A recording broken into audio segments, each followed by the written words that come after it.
Hi, ആദ്യം തന്നെ ഒരു കാര്യം പറയുകയാണ്. വീഡിയോ ക്ലിയർ ഉണ്ടാവില്ല, മൈക്കില്ല. ഞാൻ വലിയൊരു യാത്രയിലാണ്. കുറേ പേര് ഈ ഒരു വിഷയം, അതായത് സമസ്തയും ഈ പറയുന്ന ഫാത്തിമ തഹ്ലിയും തമ്മിലുള്ള പ്രശ്നം എനിക്ക് അയച്ചിട്ട് ഇതിൻ്റെ അഭിപ്രായം പറയണമെന്ന് പറഞ്ഞിട്ട് അയച്ചു തന്നതുകൊണ്ട് മാത്രമാണ് ഇത്രയും തിരക്കുണ്ടായിട്ടും ഈ ഒരു കോണ്ടന്റ് ചെയ്യുന്നത്. ആദ്യം തന്നെ ഒരു കാര്യം പറയാം. അതായത് മുസ്ലിമീങ്ങൾ തെറ്റ് ചെയ്താലും ക്രിസ്ത്യാനികൾ തെറ്റ് ചെയ്താലും ഹിന്ദുക്കൾ തെറ്റ് ചെയ്താലും വിളിച്ചു പറയുന്ന ഒരാളാണ്. അതുകൊണ്ട് എല്ലാവരും ഞാൻ പറയുന്നത് എന്തെന്ന് മൊത്തത്തിൽ കേട്ടതിന് ശേഷം മാത്രം കമൻ്റ് ഇടുക. ഇവിടെ ഫാത്തിമ തഹ്ലിയക്കെതിരെ സമസ്ത ചില കാര്യങ്ങൾ പറയുന്നുണ്ട്. അത് തെറ്റാണ്. സമസ്ത ആ പറഞ്ഞത് തെറ്റാണ്. അത് എന്തുകൊണ്ട് തെറ്റെന്ന് ഞാൻ ക്ലിയറായി കൃത്യമായിട്ട് പറഞ്ഞുതരാം. അതിനുശേഷം അൻസാരി സുഹരി ഉസ്താദും ചില കാര്യങ്ങൾ പറയുന്നുണ്ട്. കുറേ കാര്യങ്ങൾ നമുക്ക് ചർച്ച ചെയ്യാനുണ്ട്. എല്ലാം ഞാൻ പറഞ്ഞുതരാം. ആദ്യം തന്നെ സമസ്തയോടൊരു കാര്യം പറയുകയാണ്. പൊന്നു സമസ്തക്കാരെ, നിങ്ങൾ അതായത് ഒരു എം എൽ എ ആവുമ്പോൾ, ഇപ്പോൾ ഫാത്തിമ തഹ്ലി ആവട്ടെ, ഞാനാവട്ടെ, ആരുമാവട്ടെ, ഒരു എം എൽ എ ആവുമ്പോൾ ആ ഒരു എം എൽ എക്ക് ചിലപ്പോൾ പള്ളിയിൽ പോവേണ്ടി വരും, അല്ലെങ്കിൽ അമ്പലത്തിൽ പോവേണ്ടി വരും, ചർച്ചിൽ പോവേണ്ടി വരും, സ്കൂളിൽ പോവേണ്ടി വരും, എവിടെ വേണമെങ്കിലും പോവേണ്ടി വരും. അവർ എം എൽ എ ആണ്. അവർ മുസ്ലിമാണോ ക്രിസ്ത്യനാണോ ഹിന്ദുവാണോ എന്ന് ആരും നോക്കുന്നില്ല. അവരൊരു എം എൽ എ ആണ്. എം എൽ എക്ക് എം എൽ എൻ്റെതായിട്ടുള്ള, അതായത് ഒരു എം എൽ എ എന്തൊക്കെ പണിയെടുക്കണം ആ പണിയെടുക്കണം. അതിനെ നിങ്ങൾ വിമർശിച്ചിട്ട് എന്ത് കാര്യം? എന്താണ് സംഭവമെന്ന് നിങ്ങൾ അതായത് ഈ ഒരു വീഡിയോ ക്ലിപ്പ് നിങ്ങളൊന്ന് കാണണം. അതിനുശേഷം ഞാൻ വീണ്ടും വിശദീകരിച്ച് തരാം. ഓക്കെ. നിലവിളക്ക് കൊളുത്തിയതിൽ Muslim League M L A Fathima തഹ്ലിയെ സമസ്ത തിരുത്തുന്നു. അനിസ്ലാമിക ആചാരങ്ങൾ വർജിക്കണം എന്നാണ് അവരുടെ ആഹ്വാനം. സമസ്ത മുഷാവറ യോഗത്തിൽ ഈ വിഷയം ചർച്ച ചെയ്തു. തീർച്ചയായും സമസ്ത കഴിഞ്ഞ ദിവസം സമസ്തയുടെ കേരള കോഴിക്കോട് ചേർന്ന സമസ്ത കേരള ജമിഅത്തുൽ ഉലമ കേന്ദ്ര മുഷാവറ യോഗമാണ് ഇത്തരത്തിൽ ഒരു തീരുമാനം ആ മുഷാവറ യോഗത്തിൽ പറഞ്ഞത്. അതിൽ പ്രധാനമായും പറയുന്ന ഒരു വാചകം ഞാനൊന്ന് വായിക്കാം. SKN പരിശുദ്ധ ഇസ്ലാമിൽ അടിസ്ഥാനമില്ലാത്തതും ഇതര മതക്കാർ അവരുടെ മതാചാരമായി നിർവഹിച്ചു വരുന്നതുമായ ചടങ്ങുകളിൽ ആചാരങ്ങൾ മുസ്ലിങ്ങൾ വർജിക്കണമെന്നാണ് കോഴിക്കോട് ചേർന്ന സമസ്ത കേരള ജമിഅത്തുൽ ഉലമ കേന്ദ്ര മുഷാവറ യോഗം ആഹ്വാനം ചെയ്തത്. നിലവിൽ നടക്കുന്ന നിലവിളക്ക് വിവാദവുമായി ബന്ധപ്പെട്ടാണ് മുഷാവറ യോഗത്തിൽ ഈ തീരുമാനം വന്നിരുന്നത്. അതിൽ വരാനുണ്ടായ കാരണം ഈ പേരാമ്പ്രയിലെ MLA ആയ മുസ്ലിം ലീഗിന്റെ ആദ്യ വനിതാ MLA കൂടിയായ ഫാത്തിമ തഹ്ലിയ അവിടെ ഒരു റെസ്റ്റോറന്റ് ഉദ്ഘാടനത്തിൽ പങ്കെടുത്തു. ഈ റെസ്റ്റോറന്റ് ഉദ്ഘാടനത്തിൽ ഫാത്തിമ തഹ്ലിയ നിലവിളക്ക് കൊളുത്തിയാണ് ഉദ്ഘാടനം ചെയ്തത്. നിലവിളക്ക് കൊളുത്തിയ ഉദ്ഘാടനത്തിനെതിരെയാണ് സമസ്ത കേരള ജമിഅത്തുൽ ഉലമ യോഗത്തിന്റെ കേന്ദ്ര മുഷാവറ യോഗം ഇപ്പോൾ വലിയ തലത്തിൽ വിമർശനവുമായി രംഗത്ത് വന്നത് എന്ന്. ഓക്കെ, വിശദീകരിക്കാം. ഓക്കെ, ഞെട്ടിക്കുന്ന മറ്റൊരു വാർത്ത വരുന്നുണ്ട്. അതായത് യോഗി ആദിത്യനാഥിനെ കുറിച്ചിട്ട് ഒരു മലയാളി പെൺകുട്ടി പറഞ്ഞത് വലിയ വിവാദമാണ്. യോഗി ആദിത്യനാഥ്, അതായത് ഈ പശുവിൻ്റെ വലിയ പ്രശ്നമാണല്ലോ ഈ പശുവിനെ കുറിച്ചിട്ട്. അതായത് ഒരു ഹൈന്ദവ സഹോദരി, ഹിന്ദുവായിട്ടുള്ള സഹോദരി യോഗി ആദിത്യനാഥ് പറയുന്നത് തെറ്റെന്ന് പറഞ്ഞ് രംഗത്ത് വന്നിട്ടുണ്ട്. അത് വലിയ വിവാദമാണ്. എന്താണ് ആ യുവതി പറഞ്ഞത്? ആ ഒരു വീഡിയോ ക്ലിപ്പ് ഞാനിപ്പോൾ വെച്ച് തരാം. അതിനു മുമ്പ് സമസ്തയോട് ഒരു കാര്യം പറയുകയാണ്. ഇത് നിങ്ങൾ വളരെ വളരെ തെറ്റാണ്. നിങ്ങൾ ഒന്നെങ്കിൽ വലിയൊരു മതസ്നേഹിയാണെങ്കിൽ നിങ്ങൾ ഫാത്തിമ തഹ്ലിയെ മുമ്പ് വിളിച്ച് പറയണമായിരുന്നു, അല്ലെങ്കിൽ കുഞ്ഞാലിക്കുട്ടിയെ വിളിച്ച് പറയണമായിരുന്നു. എന്തിന് ഒരു മുസ്ലിം യുവതിക്ക് സീറ്റ് കൊടുക്കുന്നു, അവൾ ജയിച്ചു കഴിഞ്ഞാൽ അത് ഭീഷണി എന്ന് നിങ്ങൾ പറയണമായിരുന്നു. ഇപ്പോൾ നിങ്ങൾ ഇങ്ങനെ വിളക്ക് കത്തിച്ചു, മറ്റേത് കത്തിച്ചു, മറിച്ചത് കത്തിച്ചു എന്ന് പറഞ്ഞിട്ട് എന്ത് കാര്യമാണുള്ളത്? അതായത് MLA ആണ്. MLAക്ക് വിളക്ക് കത്തിക്കേണ്ടി വരും. ഞാനിവിടെ സമസ്തയുടെ വലിയ വലിയ പണ്ഡിതന്മാരെയും തങ്ങന്മാരെയും കുറ്റം പറയുന്നതല്ല, ചിന്തിക്കാൻ വേണ്ടി പറയുന്നതാണ്. ഇതിപ്പോൾ നാളെ പള്ളി അച്ഛനോ അല്ലെങ്കിൽ സ്വാമിയോ ആര് തെറ്റ് ചെയ്യുന്നുണ്ടെങ്കിൽ ഞാൻ വിളിച്ച് പറയുന്നുണ്ട്. ശശികല വിഷം കാറുമ്പോൾ ഏറ്റവും കൂടുതൽ വിമർശിച്ചത് ഞാനാണ്. അപ്പോൾ ഒരു കാര്യം പറയുകയാണ്, ഒരു MLAക്ക് ആ MLAക്ക് അവരുടെ പണിയെടുക്കണം. അതിന് ഇസ്ലാമിൻ്റെ അതുണ്ട് ഇതുണ്ടെന്ന് പറഞ്ഞിട്ട് ഒരു കാര്യവുമില്ല. ഇത് സമസ്തയുടെ ഭാഗത്ത് വലിയ തെറ്റാണ്. ഓക്കെ, മറ്റൊരു വാർത്തയിലേക്ക് ഞാൻ കിടക്കാം. അതായത് ഒരു പാവപ്പെട്ട മനുഷ്യൻ, അതായത് ഇങ്ങേര് തൊപ്പി വെച്ചിട്ട് ഈ പറയുന്ന മന്തി വിൽക്കുന്നു എന്ന് പറഞ്ഞിട്ട് വലിയ വിവാദമാണ്. എന്താണ് സംഭവം എന്ന് ഞാൻ പറഞ്ഞുതരാം. ആദ്യം നിങ്ങൾ ഈ ഒരു വീഡിയോ കാണണം. ഓക്കെ, 100 രൂപയ്ക്കാണ് ഞാൻ ഈ മന്തി കൊടുക്കുന്നത്. ആൾക്കാരുടെ മനസ്സ് നിറച്ച് കഴിക്കാതെ കുത്തിക്കോരിയാണ് കൊടുക്കുന്നത്.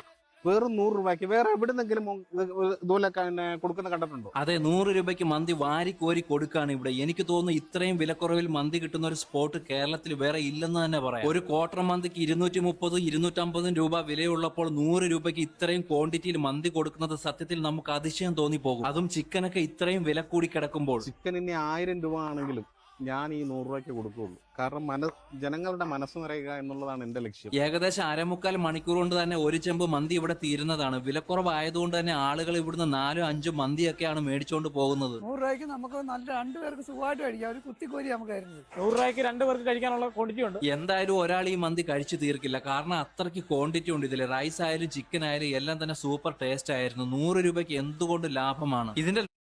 ഓക്കെ, ഒരു കാര്യം പറയാം. നിങ്ങൾ ഒറ്റ കമൻറ്റ് കണ്ടാൽ മതി. അതായത് 23,000 പേര് ലൈക്ക് അടിച്ച കമൻ്റാണ്. ഇങ്ങരുടെ തലയിൽ തൊപ്പിയുള്ളത് കൊണ്ട് മാത്രം അവർ കമൻറ്റ് ബോക്സ് നാറുകയാണ്. ഞാൻ ആ കമൻറ്റ് ബോക്സ് ഒന്നും വായിക്കുന്നില്ല, കാരണം എൻ്റെ വീഡിയോ കണ്ട് ഇവിടെ കലാപം ഉണ്ടാവരുത്. ഒരു കാര്യം പറയുകയാണ്, പൊന്നു മനുഷ്യന്മാരെ, എങ്ങനെയാണ് ഇതിൽ ലാഭമെന്ന് ആദ്യം ഞാൻ പറഞ്ഞുതരാം. ഒരു ദിവസം അവിടെ വിറ്റ് പോകുന്നത് ഇഷ്ടം പോലെ മന്തിയാണ്. അതുകൊണ്ടാണ് ചെറിയ പൈസ കൊടുക്കുന്നത്. നമുക്കൊരു ക്വാർട്ടർ മന്തി മറ്റ് കടയിൽ നിന്ന് എടുക്കുകയാണെങ്കിൽ മിനിമം 300 രൂപയോ 250 രൂപയോ നമുക്ക് കൊടുക്കണം. നേരെ മറിച്ചിട്ട് അത് നമുക്ക് വലിയ പീസ് കിട്ടും. ഇവിടെ ഇങ്ങേര് 100 രൂപയ്ക്ക് കൊടുക്കുന്ന മന്തി 3 പീസാക്കിയിട്ടാണ് കൊടുക്കുന്നത്. നിങ്ങൾ വിശങ്കാറിയിട്ട് എന്ത് കാര്യം? അദ്ദേഹത്തിൻ്റെ മൈൻഡാണ്. അദ്ദേഹം കുറേ പേർ കൊടുക്കുന്ന ലാഭം. അതിന് അദ്ദേഹം തൊപ്പി വെച്ചത് കൊണ്ട് ജിഹാദിയാണ്, ചത്തക്കോയാണെന്നൊക്കെ പറയുന്നത് വളരെ വളരെ തെറ്റാണ്. വിമർശിക്കുക തന്നെ ചെയ്യും. ഓക്കെ, നമുക്ക് അതായത് യോഗി ആദിത്യനാഥിനെ കുറിച്ചിട്ട് ഒരു പെണ്ണ് പറഞ്ഞത് വലിയ വിവാദമാണ്, അത് വെച്ച് തരാം.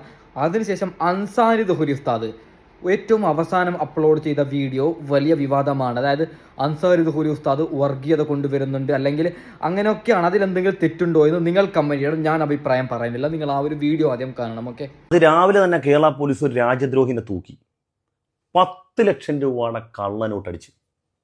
കള്ളനോട്ടടിക്കുക എന്ന് പറഞ്ഞാൽ രാജ്യവിരുദ്ധ പ്രവർത്തനമാണ്. പക്ഷേ ആളെ രാജ്യദ്രോഹി എന്ന് വിളിക്കാൻ പറ്റില്ല, കാരണം ആള് പോറ്റിയെ തൂക്കിയേ കേരള പോലീസ് തൂക്കിയേ, നോട്ടുകൾ അടിച്ചവനാരപ്പാ പോറ്റിയാണ്. ബാക്കി പാടി ചില പ്രശ്നമാവും. പാറശാലയിൽ കള്ളനോട്ട് വേട്ട. പാറശാല പോലീസും സംഘവും ഇന്ന് കള്ളനോട്ട് ഓപ്പറേഷൻ തൂഫാന്റെ ഭാഗമായിട്ട് പാറശാല സരസ്വതി ഹോസ്പിറ്റലിന്റെ തൊട്ടടുത്ത് വെച്ച് പിടിച്ചു. 10 ലക്ഷം രൂപയോളം വരുന്ന കള്ളനോട്ടാണ് ഇന്ന് പാറശാല പോലീസും സംഘവും പിടിച്ചത്. ഇനിയാണ് ക്ലൈമാക്സ്. ഈ രാജ്യദ്രോഹിയുടെ പേര് കേൾക്കുമ്പോഴാണ് ഞെട്ടുന്നത്. ഓഹ്, ഭയങ്കര നഷ്ടമാണ്. കാരണം ഇന്ന് കേരളം ഒട്ടാകെ, പ്രത്യേകിച്ച് ജനൻ ടി വിയൊക്കെ, രാജ്യവിരുദ്ധ പ്രവർത്തനങ്ങൾ, അഫ്ഗാനുമായിട്ട് ബന്ധപ്പെട്ട് വിദേശ ഫണ്ടുകൾ ഇതിനു വേണ്ടി വരുന്നുണ്ട്, രാജ്യത്തെ തകർക്കും. ആ ഒരു ഫ്ലോ അങ്ങ് പോയി.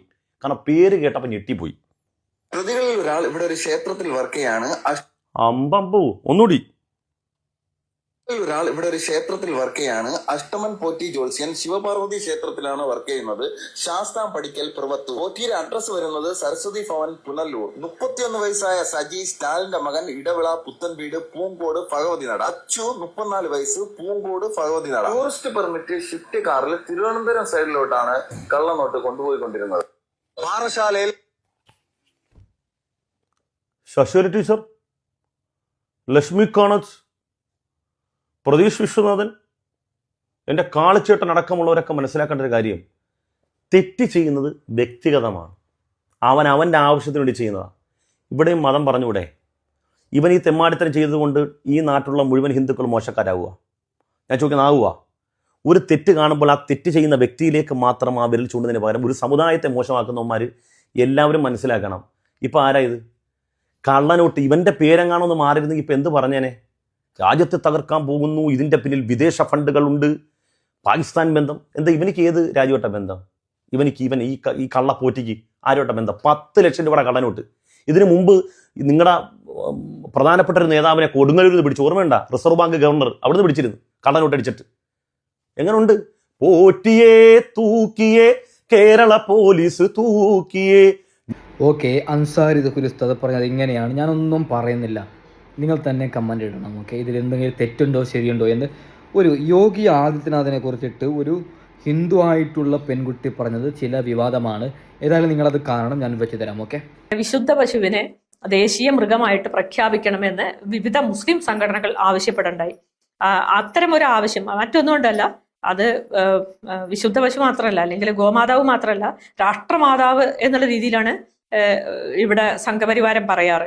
അപ്പോൾ വിശുദ്ധ പശുവിനെ, അങ്ങനെയാണെങ്കിൽ ഈ ഗോമാതാവിനെ അറുക്കണ്ടെന്ന് തീരുമാനിക്കുക, അത് ദേശീയ മൃഗമായിട്ട് പിന്നെ പശുവിനെ പ്രഖ്യാപിച്ചാൽ നല്ലതാണ് എന്നുള്ളൊരു അഭിപ്രായം വിവിധ മുസ്ലിം സംഘടനകൾ ഉന്നയിക്കുകയുണ്ടായി. ഉടൻ അത് തിരിച്ചറിഞ്ഞു യോഗി ആദിത്യനാഥ്. ഉടൻ തിരിച്ചറിയുകയും മൂപ്പര് പറഞ്ഞിട്ടുള്ള ഒരു കാര്യം, യോഗി പറഞ്ഞിട്ടുള്ള ഒരു കാര്യം എന്ന് പറഞ്ഞാൽ ദേശീയ മൃഗമായിട്ട് പിന്നെ പശുവിനെ പ്രഖ്യാപിക്കാൻ പ്രയാസമാണ്.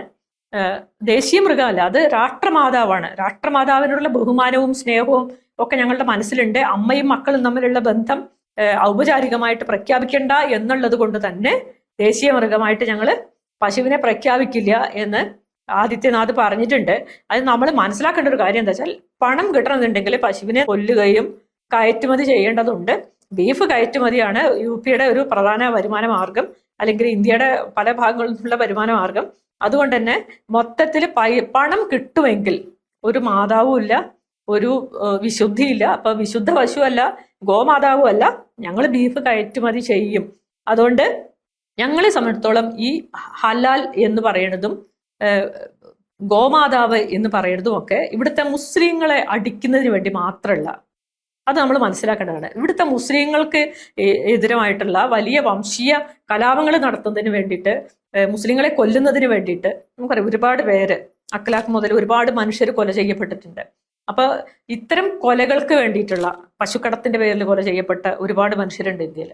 അപ്പൊ അങ്ങനെ കൊലയ്ക്ക് വേണ്ടിയിട്ടുള്ള ഒരു സംവിധാനം മാത്രമാണ്, അല്ലെങ്കിൽ വംശീയ വിദ്വേഷം പ്രചരിപ്പിക്കുന്നതിനുള്ള ഒരു ആയുധം മാത്രമാണ് വിശുദ്ധ പശു എന്നുള്ളതും അതുപോലെ ഈ ഹലാൽ എന്നുള്ളതുമാണ് ഇപ്പോൾ നമ്മൾ മനസ്സിലാക്കുന്നത്. വിശുദ്ധ പശുവിനെ ദേശീയ മൃഗമായിട്ട് പ്രഖ്യാപിക്കണമെന്ന് വിവിധ മുസ്ലിം സംഘടനകൾ ആവശ്യപ്പെടണ്ടായി. അത്തരം ഒരു ആവശ്യം മറ്റൊന്നും കൊണ്ടല്ല, അത് വിശുദ്ധ പശു മാത്രമല്ല, അല്ലെങ്കിൽ ഗോമാതാവ് മാത്രമല്ല, രാഷ്ട്രമാതാവ് എന്നുള്ള